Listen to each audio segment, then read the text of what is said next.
Shalom. Plan B. Our parasha this week begins with the words Vayeshev Yaakov be'eretz mugurei aviv. Jacob settled in the land where his father had lived as a stranger. The word Vayeshev, he settled, has the connotation of wanting to create a permanent home. As Rashi explains, Jacob thought he could now live in peace. He had resolved the conflict with his brother Esau. He had raised 12 sons. Unlike his father, who lived as a stranger in the land, which implies a lack of rootedness, Jacob thought he was entitled to live as a proper resident. But why? On what basis should Jacob feel that it was his right to enjoy settling in the land? The late Rabbi Joseph B. Soloveitchik explains that 2 generations earlier, Abraham had received the prophecy that his descendants would be strangers in a land that was not theirs. They would serve them and be afflicted by them for 400 years. The 4th generation will return here. The prophecy was unclear. On the one hand, it referred to an exile of 400 years.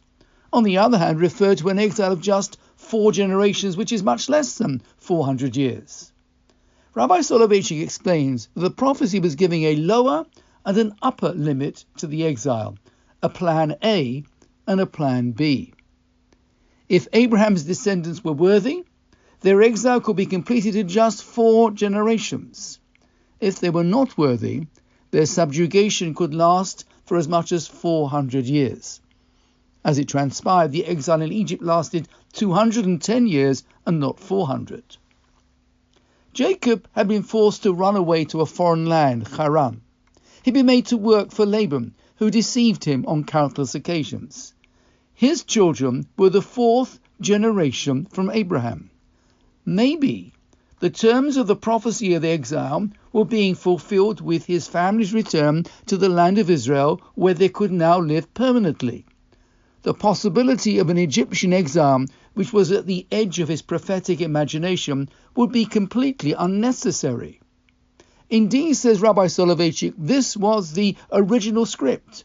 Jacob's return with his family could have marked the beginning of the permanent settling of the land of Israel for the children of Israel. However, it was thwarted when Jacob's sons started quarreling. The discord and jealousy meant that Plan B had to be adopted, and more than 250 years were to pass before the nation of Israel will enter their promised land. The power of Rabbi Soloveitchik's insight is that it applies in our time as well. The final redemption has potentially been possible in every generation since the destruction of the temple, now even more than ever. If it has not yet happened, we have to ask ourselves, what more can each of us be doing to better ourselves and better our world? Together, action by action, we can effect that change. Shabbat Shalom.